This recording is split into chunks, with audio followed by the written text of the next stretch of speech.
The year was 1954, and a South African woman named Elizabeth Klarer shocked people worldwide by coming forward with claims of being abducted by aliens. Adding to the high strangeness of the case, Klarer went on to speak of government conspiracies, alien-human sex, and even hybrid children happening right under our noses. Klarer maintained throughout her life that she had been a willing participant in an extraterrestrial love affair with a being from a planet known as Meton, and even conceived a love child with her Alpha Centaurian Spaceman. Ridiculed by some and hailed as a hero of humanity by others, Klarer's unbelievable story both entranced and confused millions. But what are the facts of this case, and is there any proof that substantiates Klarer's tale?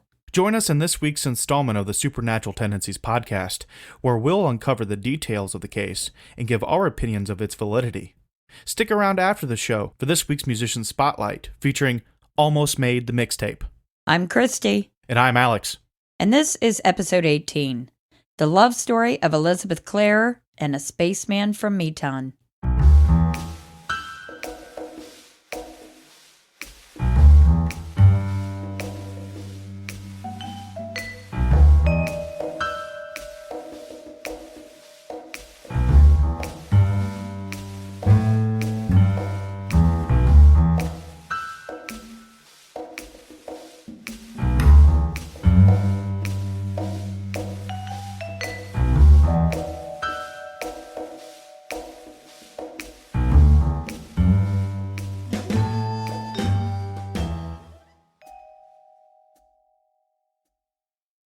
These days, talk of extraterrestrials, UFOs, and even alien abductions have almost become commonplace. But in the 1950s, such talk would bring ridicule, admonishment, and sometimes even get you a visit to the loony bin. Television and news propaganda force-fed family values, hard work, and the latest newfangled inventions. Sci-fi was all the rage, and tales of people from outer space both thrilled and terrified viewers. It would seem the least likely time and place for a love story to be born, especially one between a middle-aged mother and a flaxen-haired space being named Akon. But according to Elizabeth Klarer, that's exactly what happened. Born in Moai River, Natal in 1910, Elizabeth and her older sister Barbara both bore witness to a supposed UFO encounter while living on the family farm in Conington, South Africa. A then 7-year-old Elizabeth was playing outside with her sister when the two saw a meteor intercepted by a strange, silver disc-shaped object in the sky. It was during this event that memories of an earlier UFO sighting came back to a young Elizabeth, and she was able to recall experiences as far back as the age of 3 in 1913. Elizabeth was a fervent believer in telepathic abilities and worked diligently to strengthen her gifts. The scientific aspect of her experiences, however, led her to earn her diploma in meteorology from St. Anne's Diocesan College in Pietermaritzburg, and from there she traveled to Italy, where she excelled in her studies of both art and music. Married in 1932 to W. Stafford Phillips, Elizabeth was fascinated with aeronautics, and thanks to her pilot husband, she learned how to fly a Tiger Moth light aircraft. During World War II, the trained pilot went on to hold a distinguished position in the RAF Intelligence Division, securing a position of respect and admiration and a hunger for even greater knowledge. While on a flight from Durban to Barrowaneth, the two witnessed a saucer-shaped object that seemed to coast alongside of them and then suddenly flew away. This was just one of many times that someone was present during Elizabeth's experiences. It was after reading well-known alien abduction speaker George Adamski's book, Flying Saucers Have Landed, in 1953, that Elizabeth recalled memories of having received telepathic messages from an extraterrestrial named Akon. She described him as friendly and elaborated that he occasionally communicated with her, bringing words of guidance and unconditional love since her childhood. It was in December of 1954 that Elizabeth's sister Mary contacted her excited at the news that the native Zulu nation were reporting strange appearances of what they termed a lightning bird in the skies of their South African home. Elizabeth instantly felt drawn to the story and jumped at the chance of a face-to-face meeting with the mysterious being who had been with her all of her life. With her 3 children in tow, Elizabeth made her first of 3 visits to an area known as Flying Saucer Hill, where she claimed to see a UFO craft descend and hover near them. Describing the spacecraft as having a central dome that stayed stationary while its hull spun around it, Elizabeth relayed that she could very clearly see Akon through one of the craft's 3 clear portals. Due to a protective barrier of heat that emanated from the ship, she was unable to get close to it, for fear of possibly catching fire herself. As reports from natives continued concerning the unexplained occurrences in the sky, Elizabeth found herself once more called to visit the site in April of 1956. It was during this visit that she was met by Akon, taken aboard his spaceship, and whisked to an enormous cigar-shaped mothership that was waiting outside of the Earth's atmosphere. This is where the story resembles a later-made movie titled Logan's Run, minus the imposed restrictions and suicide at the age of 30. With a garden-like interior, the craft provided a utopia-like environment for its inhabitants. Where crime did not exist, money was a thing of the past, and love was thrown around in true 1970s Haight-Ashbury style. After a few shared kisses, Elizabeth learned from her new beau that she was a reincarnated Venusian, and in fact a long-lost soulmate of her soon-to-be lover. He stated that his people would often take Earthwomen as partners, creating offspring that would strengthen their race and infuse new blood into future generations. Now, as crazy as this story sounds, it's important to note that during the exact same time, scientific observers documented, unbeknownst to Miss Klarer, a mysterious, unexplained red glow situated at a rocky section of Flying Saucer Mountain. The steady source of light was viewable from roughly 6 p.m. in the evening till 2 a.m. in the morning. Investigations conducted in the area afterwards found no traces of fire or other possible sources to the elusive red glow. In July of 1956, Elizabeth's family farm and adjoining Flying Saucer Hill were sold, but not before she made one last visit. It was during this trip that she claimed to have taken a series of 7 photographs using her sister's Brownie camera that supposedly show Akon's spaceship. Skeptics say the photos are nothing more than an elaborate hoax taken at the right moment as a hubcap was thrown into the air. However, Elizabeth was seen by many members of her family leaving the home alone, and even well-known ufologist Edgar Sievers argued that a frail woman wouldn't have the strength needed to achieve this, nor the dexterity to photograph it at the same time. He also concluded that no known make of hubcap shared the same details apparent in Klarer's pictures. From here, the story takes a somewhat X-rated turn, as Klarer detailed an experience of having been whisked away by her knight in shining, unspecified metal alloys.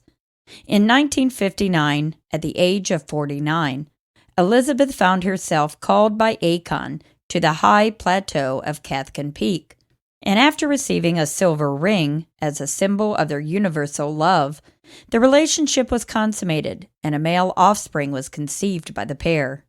Klarer then accompanied her suitor to his home planet of Meton, which he said orbited Proximal Centauri in the nearby multiple star system of Alpha Centauri.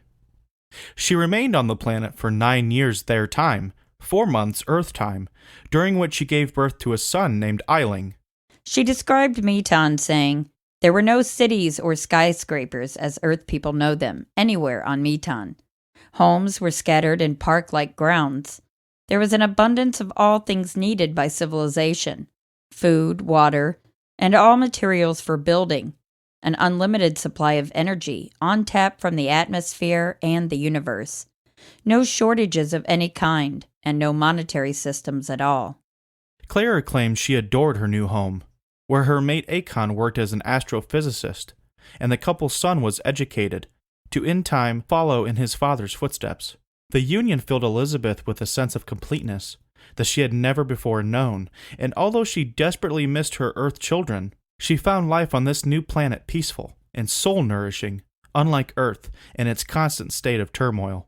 Soon, however, Elizabeth began experiencing health problems, and when it was determined that her heart could not withstand the planetary vibration of Meton, she had no alternative but to return to Earth. Both Akon and their son Eiling continued to visit Elizabeth throughout her life back on Earth. Klarer reportedly shared a common bond with self-described alien abductee George Adamski, and similar experiences were reported by both. It's interesting to note that following Klarer's revelation of her story, numerous other women began coming forward detailing similar accounts. The world of sci-fi was now in the average American's living room, and it wasn't going away anytime soon. Elizabeth didn't shy away from speaking about her experiences. In fact, she reveled in them. Often mocked by the press for her flamboyant personality, she saw any means of coverage as a way to spread the message she had been sent here to relay. A first-hand account of her experiences, detailed in Flying Saucer Review of November-December 1956, caught the eye of publisher Edith Nicolason, who corresponded with Klarer from 1956 to 1976. Taken from a series of 23 letters, Elizabeth chronicled her first memory of Akon, along with their eventual meeting, affair, and love child, to Nicolason, who published a small booklet concerning Klarer's story in 1959, with a second edition printed again in 1967. Klarer spent 6 years penning her autobiography entitled Beyond the Light Barrier, the Elizabeth Klarer Story, where she passionately shares her most intimate details and what she calls her lifelong mission of bringing peace and awareness to mankind. Klarer has been interviewed by well-known ufologist Cynthia Hind and Kitty Smith, retelling her story, always maintaining the same details. Smith has even went public with the fact that during one of these meetings, she herself witnessed seeing Akon's UFO craft in January of 1984. Elizabeth was outspoken in her defense and never shied away from any challenges issued by her critics. And when one's friend, psychic medium Philip Heumann, spoke of himself having received messages from celestial beings, Klarer made no bones about taking offense to his claims. They would not stoop to such methods, she stated. Klarer was invited to attend the 11th International Congress of UFO Research Groups in Wiesbaden, Germany, in 1975 by Hermann Oberth, to which she received an illustrious standing ovation to an overflowing crowd. On the anniversary of her union with her beloved Akon, Klarer lovingly returns to Flying Saucer Hill, once even coordinating a visit with SAAF helicopter pilots who sought shelter on the farm during a dangerous storm. Sadly, Klarer's second book remains unfinished. The Gravity File, which details minute aspects of her experiences and also the involvement of both military and political forces in UFO research. It is even said to explain the electrogravity propulsion technology of Akon's spaceship. However, its exact whereabouts remain unknown. As for Akon and their son Eiling, the alien astrophysicist, their son, his wife Clea, and the couple's child are happily bebopping around the universe, according to Elizabeth, who sadly passed away from breast cancer at the ripe old age of 84. Critics of Klarer, such as Thomas Stritcher, Ph.D., voiced that the case holds no weight and no facts to support that it exists. However, statements from numerous people, including Klarer's family members and ufologist Kitty Smith, provide evidence to the contrary. Klarer's son David remains absolute that he has no memory of his mother being missing for any prolonged length of time in 1959.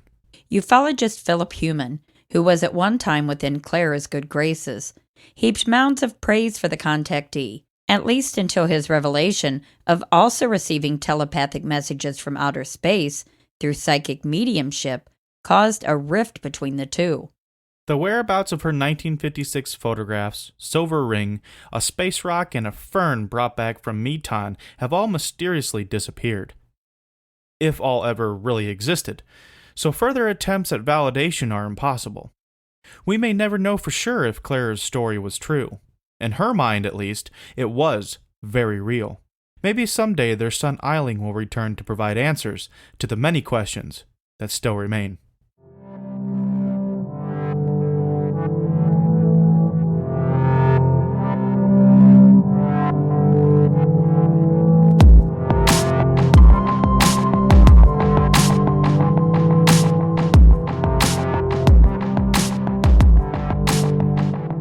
Oh man, we'll see how this is gonna go with these dogs. Stupid dogs. I just want to... Oh, the dogs next door are being fantastic. Anyway, here we are today.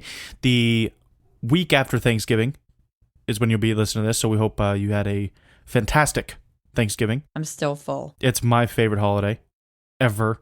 Is it for real? Yeah, the kids know it and everything, and I figured I should have ran into their room at 6 a.m. and just woke them up. That would have been pretty funny. Yeah, it would have. Ember wouldn't have liked that, though. She'd have probably thrown something she's at you. not a morning person. She gets that from her grandma. Saxon is, and he probably would have woken up like excited that like, something crazy was going to happen, and it wasn't. It was just we're getting ready for food.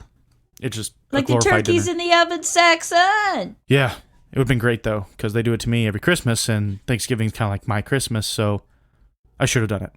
Should have. That would have been funny. Anyway, well-wishing aside for your Thanksgiving, we are back again today with the Elizabeth Klarer story. This is a pretty cool story. I mean, it's weird. It is weird. Kind of, yeah. It is weird. Especially when you look at 1950s America. Yeah. I mean, going out of your way. Well, not even in America. I think she was in South Africa, actually, so. Yeah. 1950s world. Yeah. Not a friendly time to come out with a sordid love story with extraterrestrials. True. It's very true. I mean, the critiques, to put it lightly, that she must have gone through must have been amazing. I can only imagine. And we do apologize for the dogs in the background. There's not much we can do until they just stop barking. Which will be never. Probably never. Do you have anywhere specifically you want to start? Well, way to put me on the spot like that. This is your story. You did the research for it and everything else. Did you have any specific questions?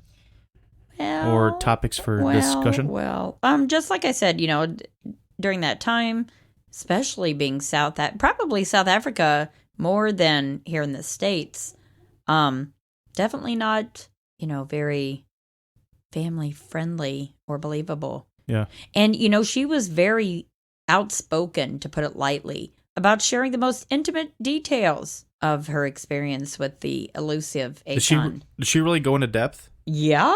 Did she? Like porno details? Well, she was just like, our lovemaking was ecstasy and okay.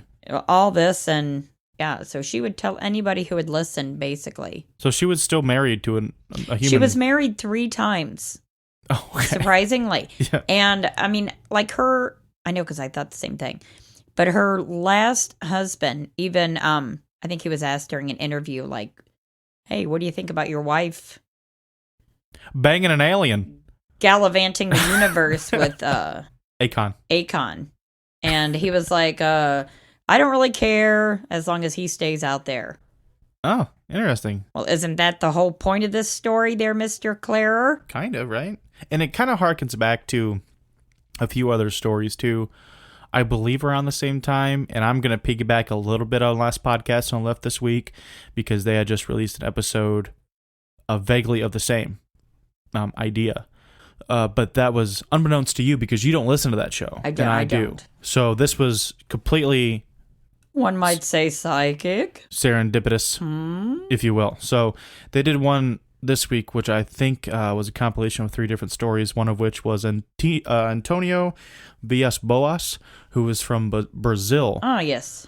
Who had a similar experience, and the only real big difference in, I guess, in a way, all 3 of their stories with the Elizabeth Klarer story is Elizabeth Klarer. And now that I think about it, is from a woman's perspective, because the other 3 that they had done this week were from male perspectives. Was it 1? Was it 2 or 3? I don't remember. 2 or 3. But Elizabeth Klarer was more focused on like a marital situation where it was more like a relationship. Yeah. There was something deep, something big about it, and Antonio Villas-Boas was more like a breeding situation. Yeah. Not like a relationship. No. But it was more of like a genetics thing, like a genetics experiment. Yeah. And then there was another one that they had done was I think he might have been a Zulu as well, of Zulu descent. Oh, really? Of like a shaman. Huh. But it was in stark contrast to Antonio Villas-Boas, who was more of like an experience that was good as opposed to an experience that was bad that kind of did the same idea, or that was the same idea of genetic tests. Again, though, in stark contrast to this Elizabeth Klarer story, which is a much more, like I said, familial story. Yeah, and the relationship that she had with him detailed how this was a lifelong thing, from her earliest memory at about age 3 through and continued throughout her life. And she had even said that Akon had told her that she was more or less handpicked by him to form this relationship with. Yeah. So we have a combining of a few different aspects of the abduction stories in this one here. We have, of course, the intermingling of genetics with the child that was born, right? Eiling. And then the one you just brought up of like a lineage selection process. Yeah. Which I happened upon maybe 8 years ago, kind of hearing about it and having formulated for me in a narrative, how some reports of extraterrestrial visitations happen along the same family lines. Many. They follow the family lines. Yeah, and the one that caught my eye was a story of the kid who had said the blue children come and help them with their homework at night. There have been a few cases. And the parent was like, okay, it must have been an overactive imagination, but then the child started drawing pictures of the blue children, and then they somehow happened upon other people telling the same story of the blue children that come and help. And it was rarely, from what I understand, it was rarely malicious. It was usually very helpful, comforting, nurturing type of with these blue children, something that can be related to with the other children experiencing this. So we do have multiple facets to this story that will be reoccurring from show to show that we may do about abduction cases. And if you're not familiar with that kind of thing, these will be reoccurring. So did you have anything else to hop to? Because those were two really big points, I know. Yeah. And just like I said, she was really fervent, and she definitely never shied away from sharing the details of her experience.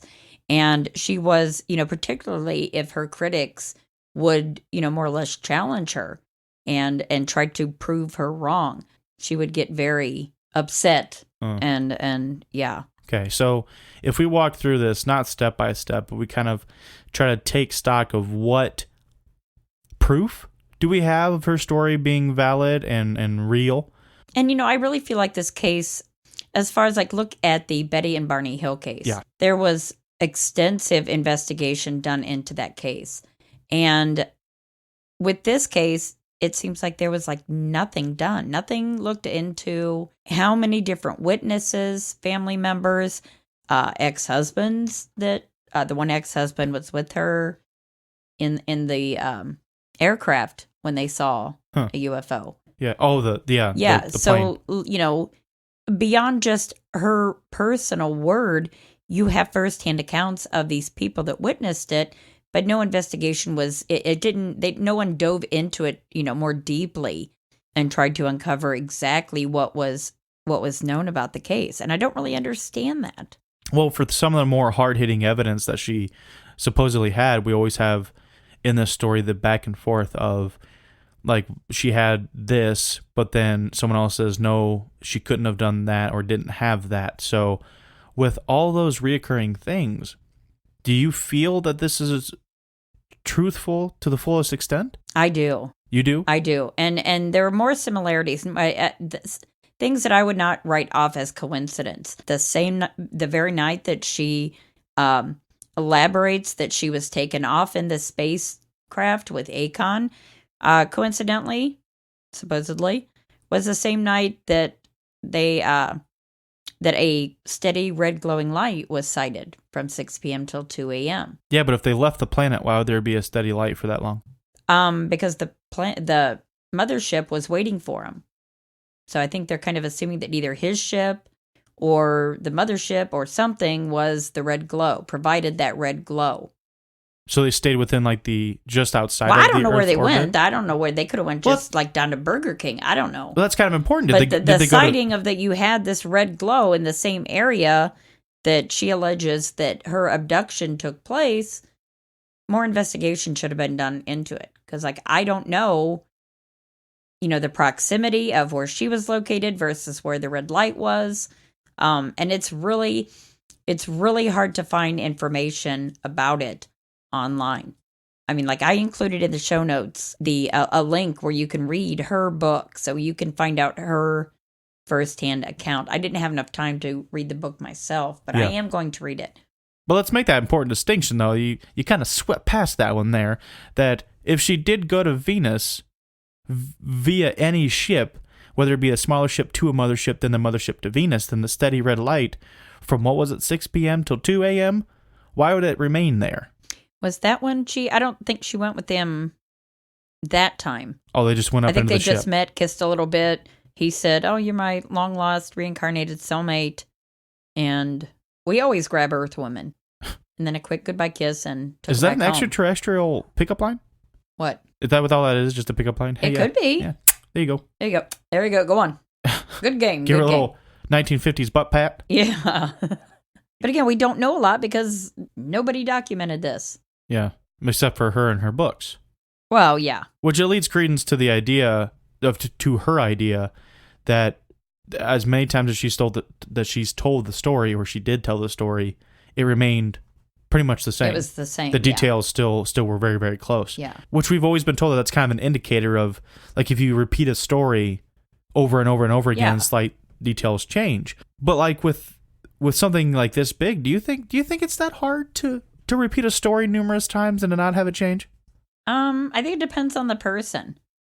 I think that if you're making up, if the story isn't true and you're just making it up, I think it's bound at some point, in the retelling process over and over, that you're most likely going to get things jumbled up or misconstrued, or maybe not remember things, as possibly well but as then, you told it the last time. That's true, but then how can that go into solidifying whether or not that person is telling the quote-unquote truth, when even normal everyday stories that you tell, just think of a family story that you may have told time and time again, and eventually you go, you know what, I can't remember if it was the left side or the right side, but anyway, we're going to continue on. That's true. So, especially as time goes by. Yeah, but then it's I natural to lose components of the story. Yeah, but then me knowing the story wouldn't necessarily think you're lying about it, because I know the story that you've told 10,000 times, just that, well, it's getting older now, and like the story happened so long ago. Sure, you may have whatever, but if you're telling that story to someone else, a third party that I'm listening to, I mean, again, if I were that third party, I wouldn't be thinking that you're lying to me. It just, well, it happened a long time ago, and small details may be lost. I'm not gonna think that you're lying. So I guess that it's a question that I've always kind of asked myself on, especially like the immediate interrogation process that police may use, having you repeat that story over and over and over again. Like, yeah, like it makes sense how, if you've concocted a story, how you need to like really strive to keep a story straight that you've concocted, right? Especially in the circumstances where a policeman may be like having you repeat it and all that. Yeah. But where is the time to where you've repeated it so often with the amount of details being so close that you start to believe it's true, or what I mean? that it is commonly believed to be true? I don't know. You understand what I'm saying? Yeah, I do. I get like you. I can see how there's so many ways you can go with this. But yeah, that you believe it's true. That could be part of it true, that you start believing your own story. But like that has to come into play in that process. That either you've made it up and you've done such a great job at keeping the details together in this made up fabricated story, or you're telling the truth. And even if you do slip on some details, it's still the truth. How does one decipher that? And automatically, when it comes to this genre of story, do you have people that will always question it? True, yeah. So how do we decipher from that whether or not it's something about how you went to the grocery store last week, something mundane that even if you did lie about it, it wouldn't have mattered because nobody really cares, or having this grandiose story that is hard to believe even if you gave straight details about it? I mean, that's where this story has like a roundabout kind of feel to it. Yeah. So do you have anything else about this? Well, yeah, I just find it interesting with like the psychic medium, the Philip Human, Yeah. kind of from both sides of the story. I think there was like not some, I guess a whole lot of animosity because they were friends. And then apparently he came and he was a big supporter of hers.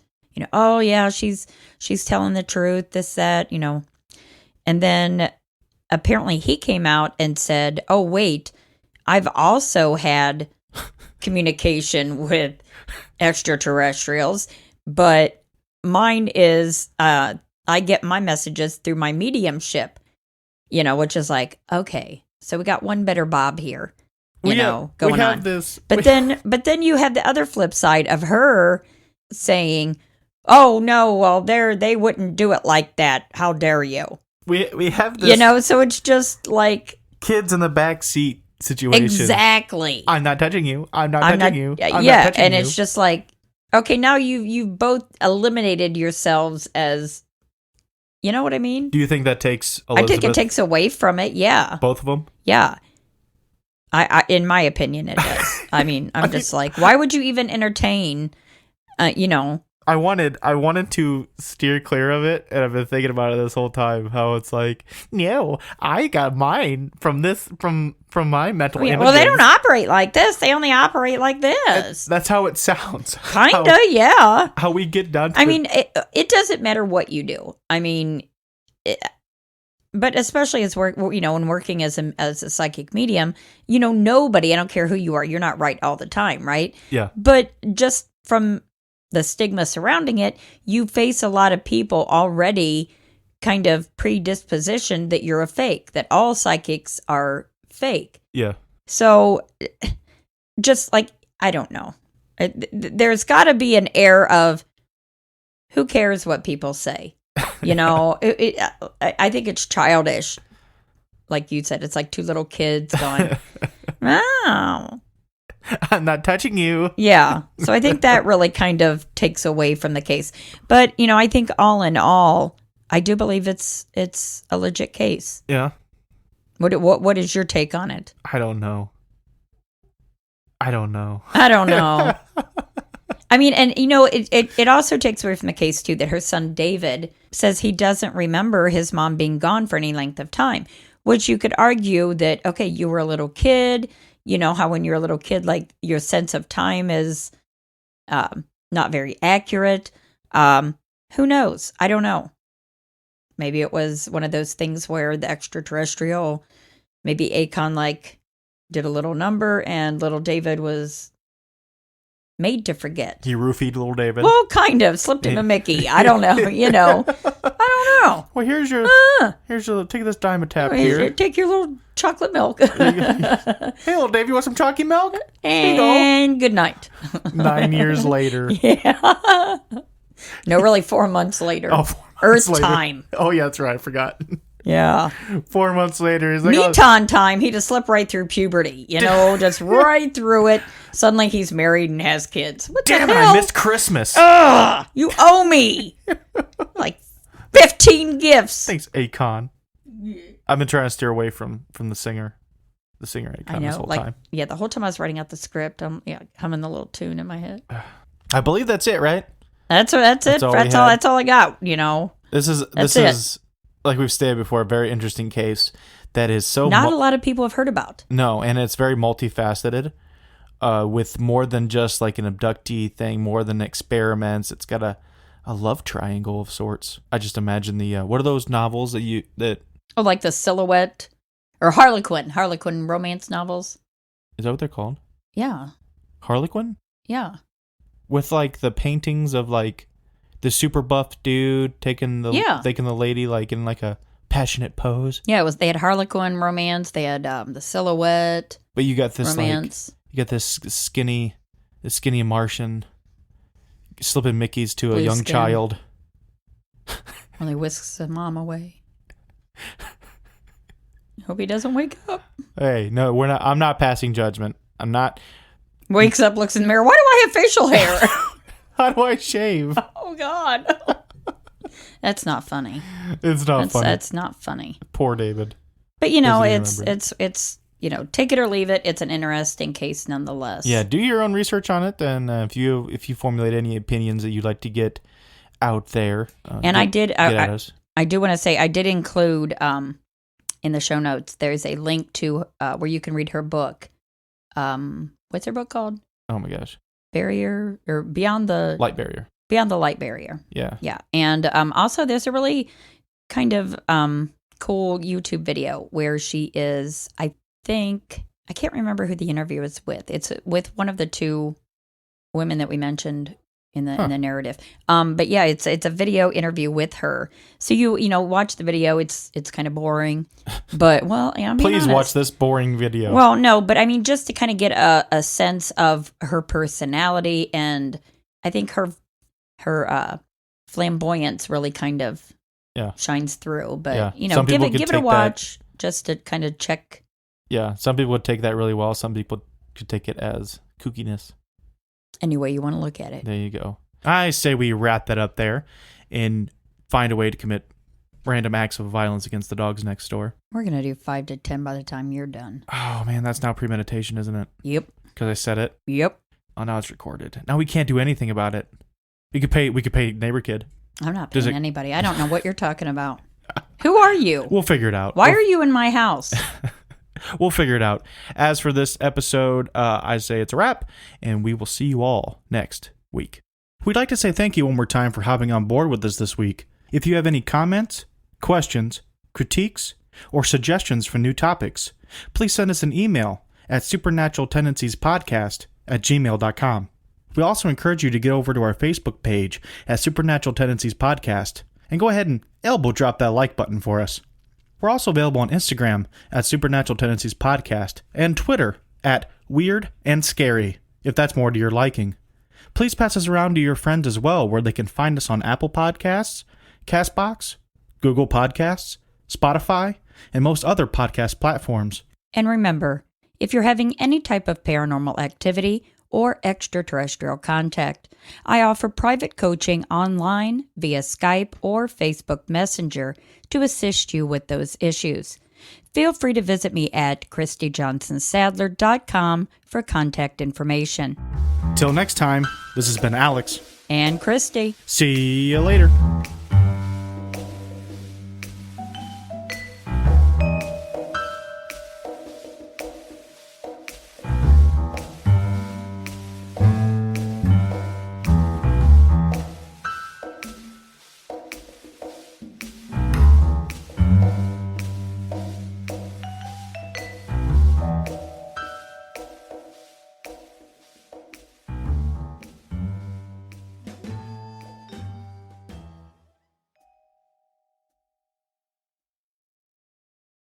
Oh, man, and you guys stuck around again for this week's Musician Spotlight, and I don't think you are... How can I even say it? I don't think you'll be anything but impressed. Is that better? That's better, yeah. Okay, it took me a while to get there. I'm excited, though, for this one. It harkens back to middle school for me. I have a soft spot for pop-punk bands of the early 2000s, and the band we have today, named Almost Made It to the Mixtape, is exactly that. Because I let you listen to this, as I do every week, and it sounds just right on par with, like, what? Green Day. Green Day, Newfound Glory, yeah. Simple Plan, Sum 41, just a plethora of the bands that came out at that time. Yellow Card, fantastic bands that I still listen to today, that are just great. And these guys hit the nail on the head for all of that stuff. They gave us a song called Afterthoughts off their EP Attaboy, and man, I was listening to it, and right from the first few notes, man, yep, that's it, got it. That's just exactly Nailed what it. it is, pop punk. Yep. They come out of, I think, Rochester Hills, Michigan, southeastern Michigan. I believe they have some mini tours going on here and there. I don't know if they have any shows coming up. I didn't see any shows coming up here soon, but if you get a chance to see them and you're into that pop punk, like I said, straight up pop punk, and you'll know what I'm talking about if you're into this and you actually listen. We have a few listeners that I know specifically that will like this immediately. However the song ends, they'll like it. And if you feel the need to get a hold of these guys on Instagram or Twitter, give them a follow at AMTM Band at both of those platforms. Listen to them on Spotify. Listen to them on YouTube. Listen to them wherever you can, because this pop punk throwback I'm really digging. So get on it. And again, here is Almost Made the Mixtape, Afterthoughts.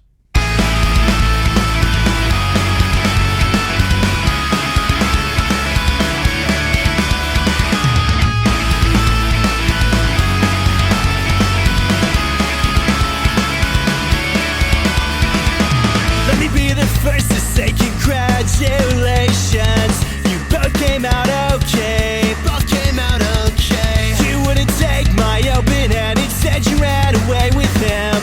What's left for you to say? Don't play it off like it's not that bad. You set me up from the starting line, so don't forget to give me a shout out.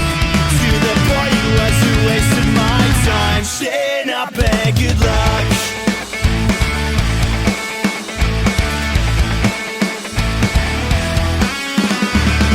You can never know the private hell I went through, as if you justify these second glances. Your boy thought he was just too cool, he fit so flawlessly with you. No need for any second chances. Don't play it off like it's not that bad. Not that bad. Set me up from the starting line, so don't forget to give me a shout out. To the boy who hasn't wasted my time. Chin up and good luck. Shattered me to pieces. Who knew 3 months could cut this scene? Just go ahead and hold it close. You're the perfect match. 2 egos you can force feed all your lives.